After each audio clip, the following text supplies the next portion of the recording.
Merci beaucoup. Moi, c'est M.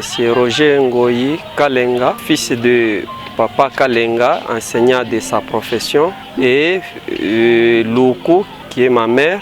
D'abord, je suis congolais de la province de la Lomami.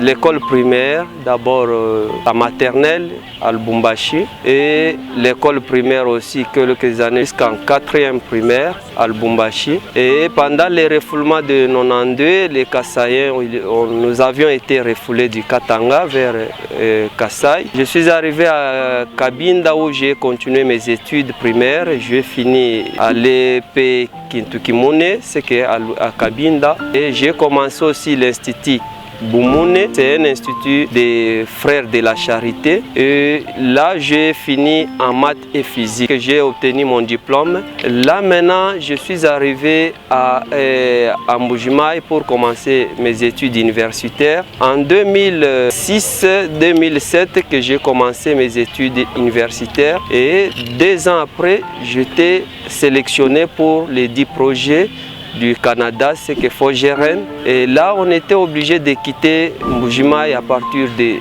2e graduat pour passer en 3e. Et nous sommes arrivés ici par les frais du gouvernement congolais. Le gouvernement congolais nous a pris en charge. Nous avons été bien encadrés. Et maintenant, comme c'était une formation spéciale, on était dans une promotion de 36 personnes. Les 36 là, 2 par province, plus 8 qui étaient sélectionnés sur place à Kinshasa. Et là, nous étions maintenant devant les professeurs qui venaient tour à tour, c'est qu'un après l'autre, mais du Canada. Dès que le prof vient, il fait 2 semaines, il termine son cours, nous faisons aussi la partie pratique, nous terminons, il rentre et l'autre arrive. Nous avons fini G3 pour passer en première licence, que nous appelons premier ingénierat. Directement, on a eu aussi à sélectionner d'autres après nous, mais nous étions la première promotion dans cette formation et en eau et forêt. C'est en 2012 que nous avons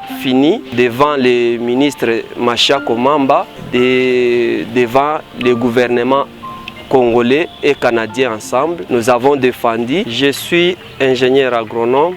J'ai fini depuis 2012 à l'UNIKIN. On a été même retenu aussi pour le travail au ministère de l'Environnement. On a fait le contrôle physique, mais pour le démarrage du travail, ça n'a pas été. Ça a commencé peut-être à boiter par l'organisation qui n'était pas aussi très bien ici chez nous. Je n'ai pas pu aussi croiser le bras. J'ai créé une ONG depuis 2012. L'ONG est appelée ANAN, Association nationale pour les amis de la nature et de l'environnement. Cette association est déjà installée avec ses antennes, pas seulement ici à Kin. Nous sommes déjà à Moueka où nous œuvrons depuis 2014. Nous sommes aussi à Chikapa où nous sommes déjà depuis 2015. Nous sommes bientôt, nous sommes déjà à Kananga, à Ilebo, et on continue bientôt, c'est Dimbelenge et Lakemukamba. Et là, notre combat, c'est d'abord gérer notre ressource naturelle, ce sont des arbres, les sols et l'eau. Et pour y arriver, nous avons jugé bon de nous attaquer aux causes qui font que nos ressources naturelles soit gaspillées, soit se détériorent.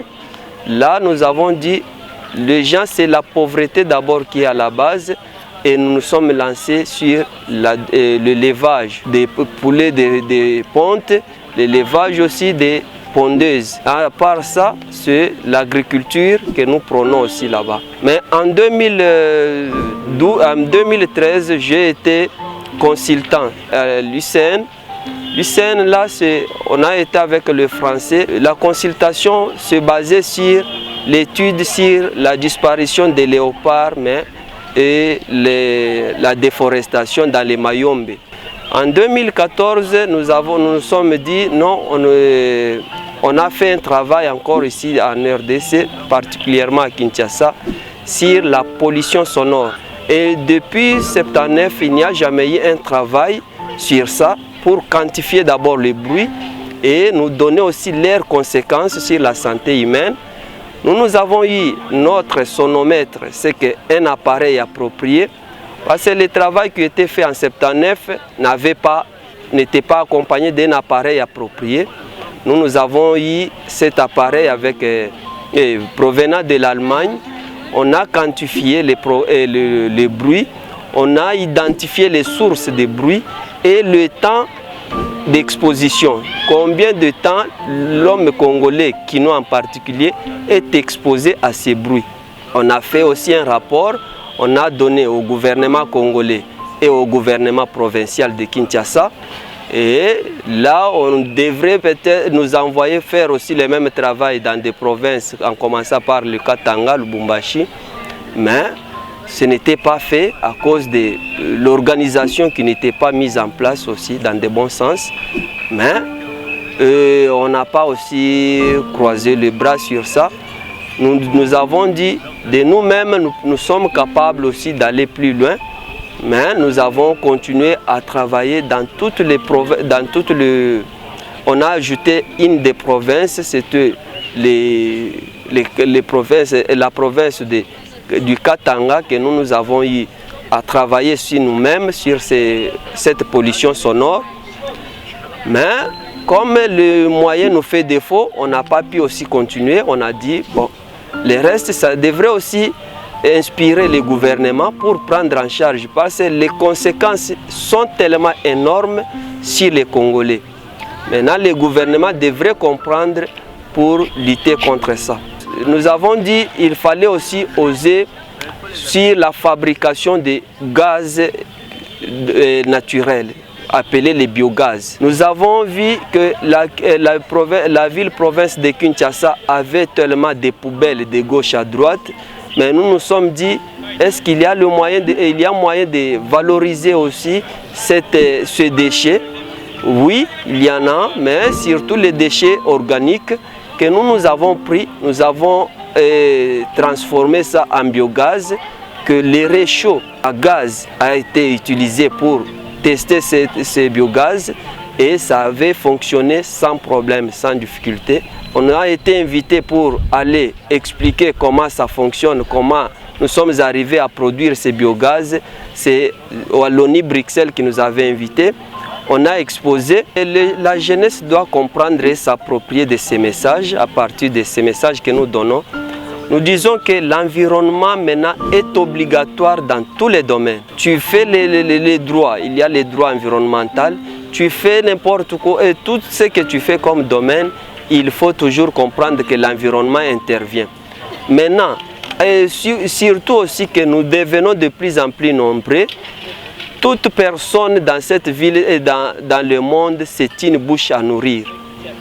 Du fait que la bouche restera une plaie incicatrisable, elle est faite toujours pour manger. Et c'est à nous maintenant, la jeunesse, de profiter. Parce que tout le monde, tout le pays se développe à partir de l'agriculture. C'est que la population, la jeunesse doit produire. Et on ne peut pas s'attendre seulement comment produire, il faut avoir une ferme, un espace. Non, je forme même les gens comment produire dans des sacs. Ce sont les champs portables, les champs verticaux, où tu peux être dans une parcelle pavée, mais tu produis réellement les ndunda que toi tu peux consommer, même toi seul, ou bien toute la famille. Et la population doit quitter maintenant dans cette paresse et doit comprendre qu'il faut travailler pour vivre. La COVID et le Covid ici qui vient de passer, les temps qui viennent de passer de confinement, nous apprend maintenant beaucoup que l'autosuffisance, c'est tellement obligatoire dans la vie de l'homme. Il faut comprendre que sans la production locale, nous serons toujours demandeurs, nous serons toujours, autrefois on l'appelait le peuple nomade, mais pour être sédentaires comme nos ancêtres étaient devenus sédentaires, ils ont commencé à s'aimer. Nous aussi on doit élever et on doit cultiver pour devenir de plus en plus autonomes.